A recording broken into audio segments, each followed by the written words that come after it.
caminho infinito, buscando a iluminação espiritual.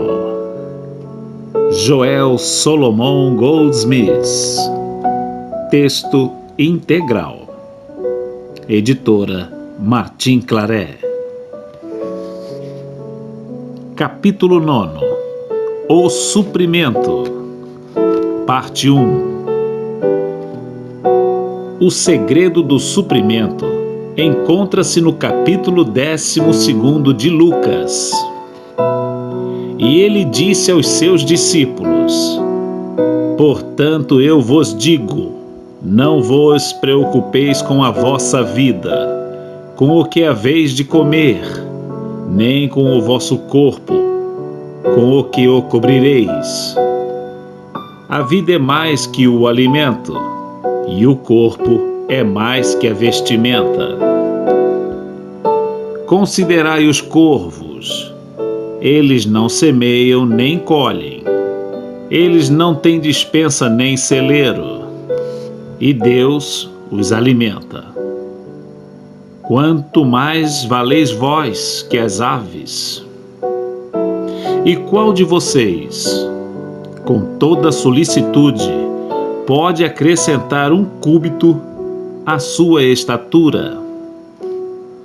E se, pois, não sois capazes de fazer estas pequenas coisas, por que vos preocupais com as outras? Considerai os lírios, como eles crescem. Eles não fiam e nem tecem. E na verdade vos digo que nem Salomão, em toda a sua glória, jamais se vestiu como um deles. E se Deus veste assim a erva que hoje está no campo e amanhã é lançada ao forno, quanto mais vestirá a vós, homens de pouca fé. Não perguntei, pois, o que haveis de comer, ou o que haveis de beber, nem andeis na dúvida. Pois todas as gentes das nações do mundo buscam estas coisas, e vosso Pai sabe que delas haveis mister. Buscai antes o reino de Deus, e todas estas coisas vos serão dadas de acréscimo. Não temais, pequeno rebanho, pois é do agrado do vosso Pai dar-vos o reino. Surge agora a questão: como é possível não nos preocupar com o dinheiro quando as prementes obrigações devem ser satisfeitas? Como podemos confiar em Deus se ano após ano tais problemas financeiros nos afligem, geralmente por falha nossa? Vimos na passagem de Lucas que o modo de resolver nossas dificuldades está em não nos preocuparmos com o suprimento, quer seja dinheiro, alimento, roupa ou qualquer outra forma. E o motivo pelo qual não precisamos estar ansiosos quanto a isso é que é do agrado do vosso Pai dar-vos o reino, uma vez que Ele sabe que delas haveis mister. Para podermos entrar completamente no espírito de confiança desta passagem inspirada nas Escrituras, temos de compreender que o dinheiro não é suprimento, e sim o resultado ou efeito do suprimento. Não existe tal coisa como suprimento de dinheiro, de roupas, de casa, de automóvel ou alimento. Tudo isso constitui o efeito do suprimento. E se este suprimento infinito não estivesse presente dentro de nós, nunca haveria as coisas dadas de acréscimo em nossa vida. As coisas de acréscimo, naturalmente, são estas coisas práticas como dinheiro, alimento e roupas, que são tão necessárias nesse estágio da existência. se dinheiro não é suprimento, que é este então? Façamos uma pequena divagação e observamos uma laranjeira carregada de frutos. Sabemos que as laranjas não constituem o suprimento, pois quando estas tiverem sido comidas, vendidas ou dadas, uma nova safra começará a brotar. As laranjas se foram, mas o suprimento continua, pois dentro da laranjeira existe uma lei em operação. Chame-a lei de Deus ou lei da natureza. O nome não é tão importante, mas o que importa é o reconhecimento da lei que atua através e como laranjeira. E esta lei opera internamente. Através das raízes vêm os elementos minerais, nutrientes, água, elementos do ar e mais a luz solar, que são então transformadas em seiva. Esta, por sua vez, caminha tronco acima, é distribuída pelos ramos e, finalmente, toma a expressão como flor. A seu tempo, essa lei transforma as flores em bolotas verdes e estas se tornam laranjas maduras. As laranjas são, pois, o resultado ou o efeito da ação da lei através e como laranjeira. Enquanto esta lei estiver presente, teremos laranjas. A laranja, por si, não pode produzir outra laranja. E assim compreendemos que a lei é o suprimento e as laranjas, seus frutos, os resultados, os efeitos da lei. Dentro de mim e de você, há também uma lei em operação, a lei da vida. E a conscientização da presença desta lei é o nosso suprimento. O dinheiro e as coisas necessárias à vida diária são os efeitos da conscientização da atividade da lei interior. Esta compreensão nos permite desligar o pensamento do mundo exterior para habitarmos na consciência da lei. Que é esta lei? Que é o nosso suprimento? A consciência divina ou universal, a sua consciência individual, isto é a lei, e ela é de fato a nossa consciência. Assim, nossa consciência se torna a lei do suprimento para nós, produzindo a sua imagem e semelhança na forma de coisas necessárias ao nosso bem-estar. E assim, como não há limites para a nossa consciência, tampouco há limites para a percepção consciente da ação da lei. E por isso, não há limites para o nosso suprimento em todas as suas formas.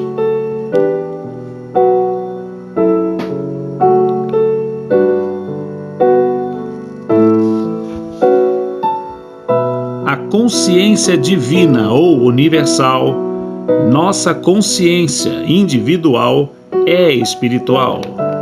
A atividade desta lei interior é também espiritual e, por isso, nosso suprimento em todas as suas formas é espiritual, infinito, sempre presente. Aquilo que vemos como dinheiro, alimento, vestimenta, carros ou casas representa nossa interpretação dessa ideia. Nossos conceitos são tão infinitos como nossa mente. Convenhamos que, assim como não precisamos nos preocupar com as laranjas, enquanto tivermos a fonte ou suprimento que produz continuamente os frutos para nós, também não precisamos mais nos preocupar com o dinheiro. Aprendamos a olhar para o dinheiro como olhamos para as folhas ou para as laranjas, como um resultado natural e inevitável da lei que age interiormente. Não há, de fato, razão para nos preocuparmos, mesmo quando a árvore nos pareça desfolhada, Enquanto mantivermos a consciência da verdade de que a lei continua assim operando internamente para nos dar os frutos de sua própria espécie, independentemente do estado de nossas finanças em dado momento, não fiquemos preocupados ou aborrecidos, pois agora sabemos que a lei atua dentro de nós, através e como nossa consciência e trabalha, quer estejamos dormindo ou despertos, para nos prover das coisas de acréscimo. Aprendamos a olhar para os lírios e a nos regozijar com a prova da presença do amor de Deus por sua criação. Observemos as andorinhas, quão completamente confiam na lei. Regozijemo-nos ao ver as flores na primavera e no verão, que nos confirmam a divina presença. Assim, como aprendemos a nos alegrar com as belezas e generosidade da natureza, sem o desejo de nos apoderar de qualquer coisa, sem o medo de que seu suprimento não seja infinito. Assim também, aprendemos a nos alegrar com o desfrute de nosso suprimento infinito, resultado do infinito repositório em nosso interior, sem nenhum medo de que alguma carência venha nos perturbar. Gozemos dessas coisas do mundo exterior sem, contudo, considerá-las como suprimento. Nossa conscientização da presença e da atividade da lei é nossa consciência de suprimento. E as coisas exteriores são as formas sob as quais nossa consciência se expressa. O suprimento interno se manifesta como as coisas externas de que necessitamos.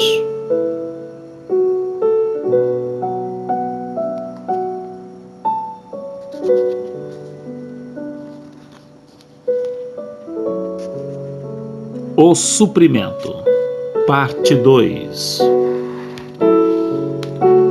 Num certo instante, dizemos que não devemos nos preocupar quanto ao nosso suprimento ou à nossa saúde. No momento seguinte, dizemos que precisamos orar sem cessar, e conhecereis a verdade, e a verdade vos libertará. Embora isso pareça contraditório, ambas as afirmações estão corretas, mas elas têm de ser compreendidas. Há sempre uma crença de bem humano em operação, uma lei de estatísticas, e dela nós extraímos nosso benefício material. Nas vendas de porta em porta, há geralmente uma média de uma venda a cada 20 visitas. Nas propagandas de mala direta, há um retorno médio de 2%. No dirigir veículos, é dito que a regra estipula uma certa porcentagem de acidentes. As companhias de seguro de vida possuem uma tabela de experiência, ou melhor, de expectativa de vida, e baseando-se nessas médias, elas podem lhe informar a cada instante quantos anos de vida ainda lhe restam, baseadas em estatísticas. Viver humanamente, isto é, seguir ao longo do dia a dia, permitindo que estas médias nos afetem, permitindo que crenças humanas operem sobre nós, não é um modo de vida científico. Isso tudo faz parte da crença em existência humana e, a menos que façamos algo especificamente a esse respeito, ficaremos expostos a estas chamadas leis de saúde ou econômicas. Estas sugestões, que realmente não passam de crenças, são tão universais que agem de modo hipnótico e tendem a produzir efeitos sobre os menos avisados, trazendo-lhes limitações. O que nós podemos fazer para nos manter livres de tais sugestões e vivermos acima delas? Em primeiro lugar, temos de viver em um plano de consciência mais elevado. Tanto quanto possível, temos de nos exercitar no conhecimento de que qualquer coisa que exista no campo do efeito não é uma causa, não é criativo e não tem poder sobre nós. E isso nos leva ao importante ponto da sabedoria espiritual. Eu sou a lei, eu sou a verdade, eu sou a vida eterna. Ora, uma vez que eu sou consciência infinita e a lei, nada no mundo exterior pode agir sobre mim e se tornar uma lei para mim. Não há nada que nos possa infligir sofrimento, a não ser a aceitação da ilusão como realidade. As coisas chamadas pecado e a doença não são coisas pelas quais temos de sofrer. São formas assumidas pelo erro.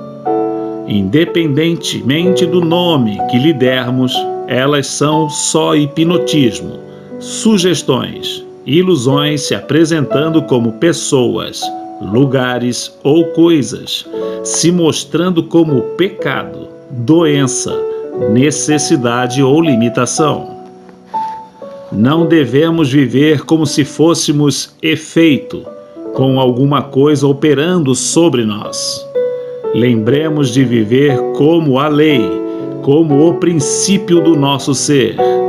Podemos assumir os nossos negócios só na medida de nossa percepção consciente de que estes são efeitos de nossa própria consciência, a imagem e semelhança de nosso próprio ser, a manifestação ou expressão do nosso eu divino, e só então seremos a lei que os governa.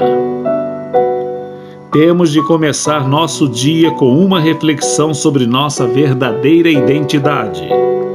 Temos de nos identificar como espírito, como princípio, como a lei que atua em nossas coisas. É coisa muito necessária relembrar que não temos necessidades, somos consciência espiritual, individual, mas infinita, corporificando dentro de nós mesmos a infinitude do bem. Por isso, somos o centro, o ponto da consciência divina que pode alimentar 5.000 pessoas a cada dia. Não usando nossa conta bancária, e sim a infinitude do bem que jorra através de nós, assim como o fazia através de Jesus. Não vamos de encontro às pessoas pensando no que podemos delas obter ou no que elas possam fazer por nós. Apenas vamos para a vida como para a presença de Deus. Ao longo do dia, quer estejamos fazendo trabalho doméstico, dirigindo o carro, comprando ou vendendo, temos sempre de nos conscientizar que nós somos a lei do nosso universo, o que significa sermos a lei do amor para com todos que fazem contato conosco.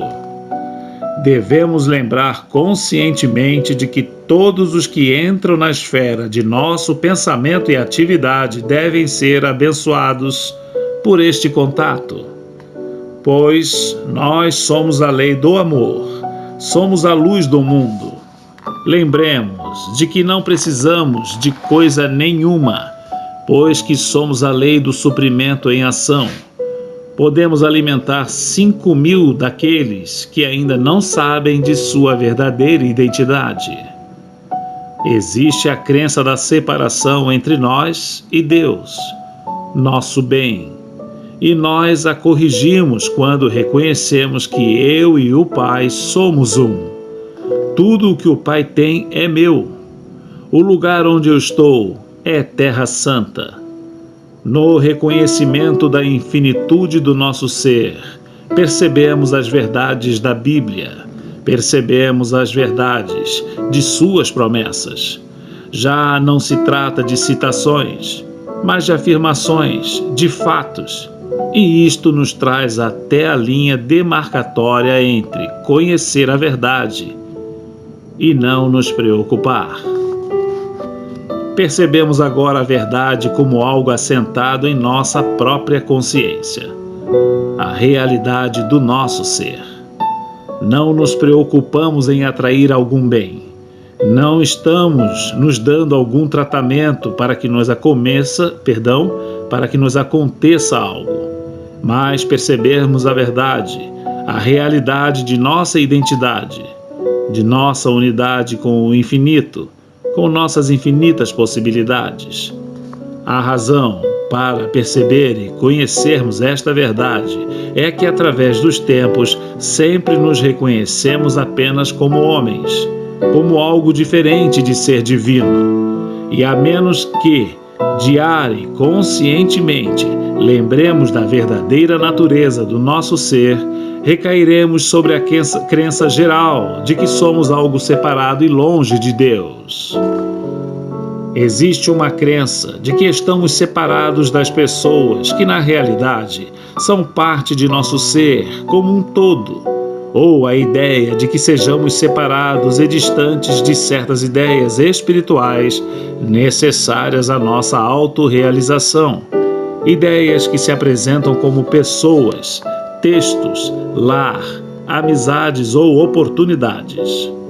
Esta crença de separação nós corrigimos com a percepção de que nossa unidade com Deus constitui nossa unidade com cada uma das ideias.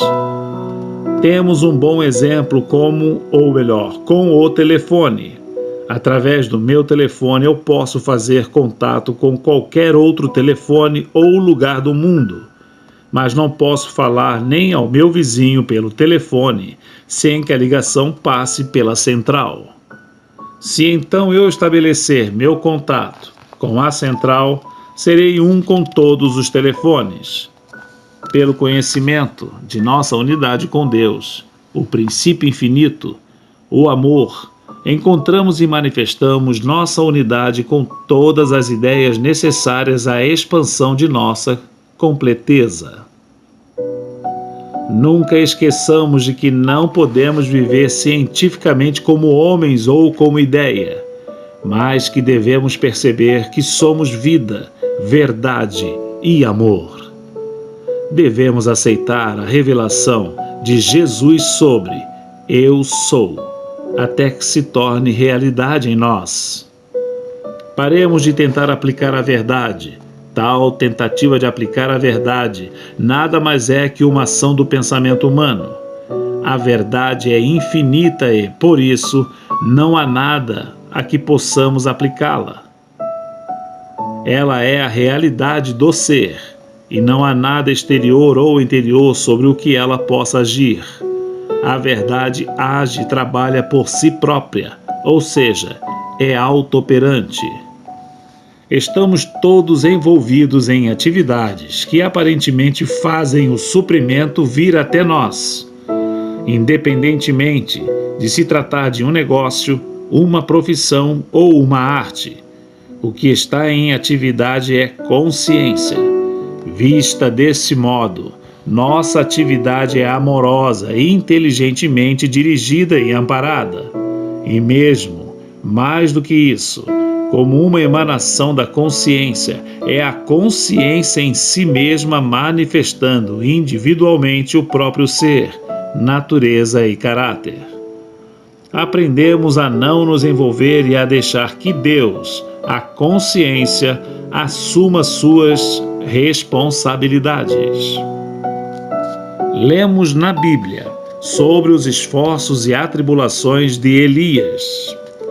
Se o acompanharmos pelo capítulo 18 de 1 Reis, compreenderemos que apenas a consciência da presença de Deus, do Espírito dentro dele, poderia ter feito aquelas grandes coisas. Nenhum poder humano poderia tê-lo conseguido. No capítulo 19, encontramos o desânimo despontar naquilo que aparece como o fracasso do ministério de Elias.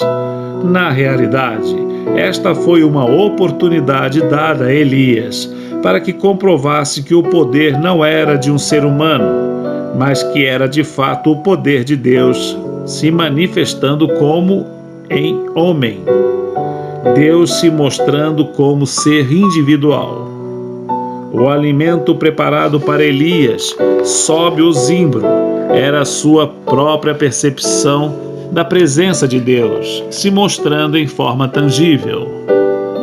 Neste capítulo 19 de 1 Reis, chegamos à grande mensagem do versículo 18. Também conservei em Israel 7.000, todos os joelhos que não se dobrarem diante de Baal, e toda a boca que o não beijou. Note aqui que Deus não salvou 7.000 para Elias, mas para si mesmo, para Deus na aparência de Elias. Qualquer que seja a nossa atividade, negócios, profissão ou arte, Deus, a consciência do indivíduo, sempre terá guardado os 7.000, leia com completeza, para si próprio. E quando aprendermos a ouvir a pequena voz silenciosa que falou para Elias, nós também seremos levados para o reconhecimento e a compensação pelo nosso trabalho. Existimos como consciência individual. Por isso, tudo o que se faz necessário à nossa autorrealização está contido na consciência infinita que nós somos. Deus se expressa de modo individual, como sendo você, e a sua habilidade é de fato a habilidade de Deus. Sua atividade é de fato a atividade da consciência, da vida. Por isso, a responsabilidade por você é responsabilidade de Deus. Obtenha esta consciência da presença de Deus e terá todo o segredo do sucesso em todo o curso da vida.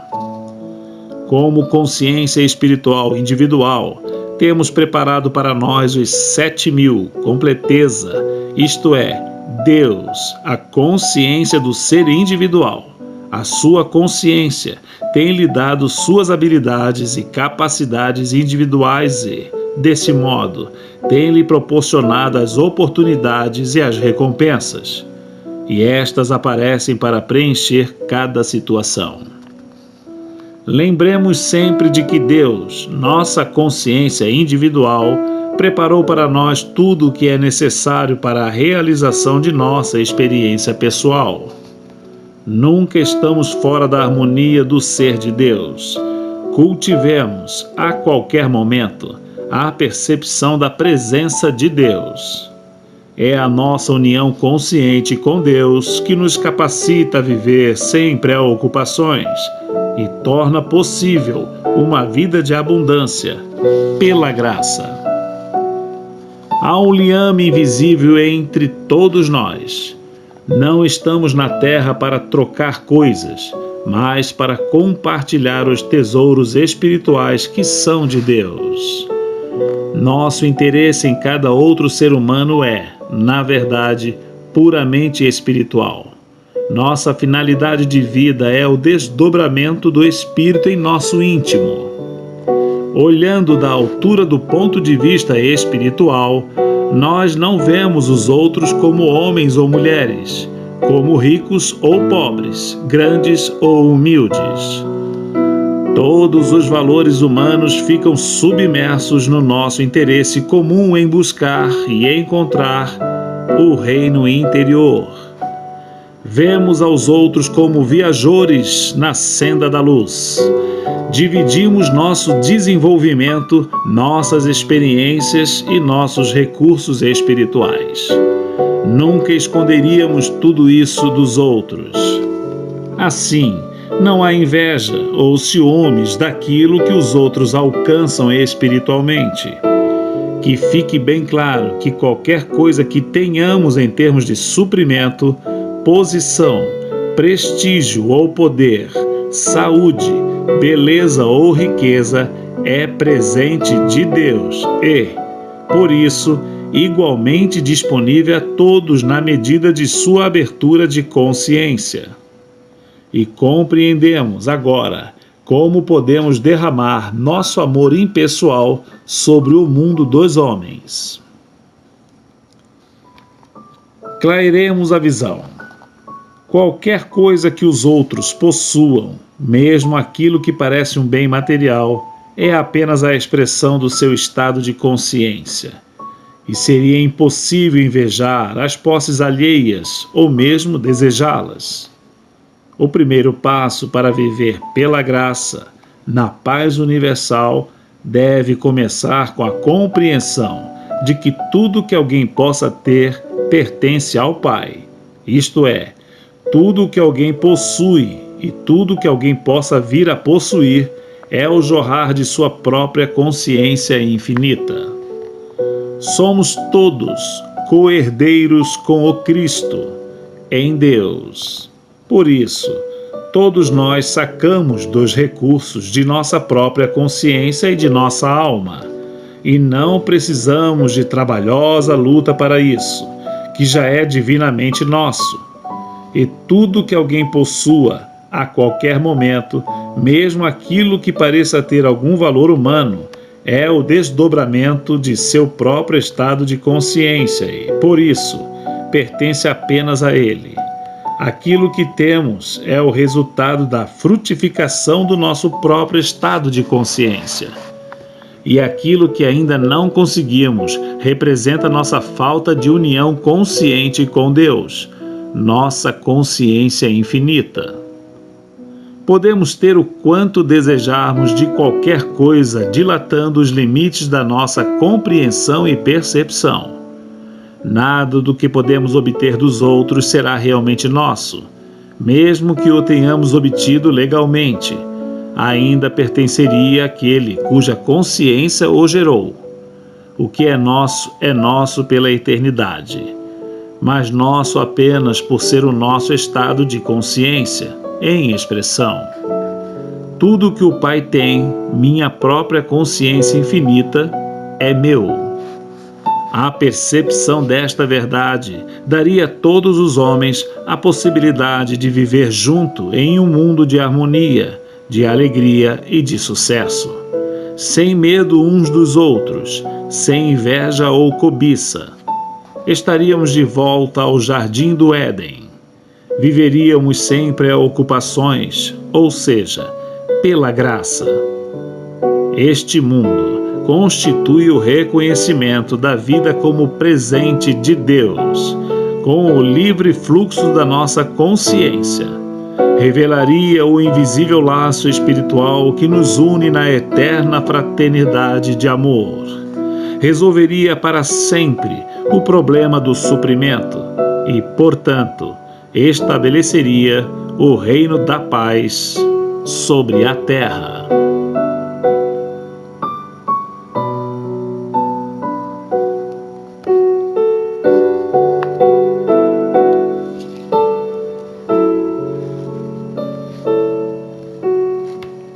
O caminho infinito, buscando a iluminação espiritual. Joel Solomon Goldsmith. Texto integral.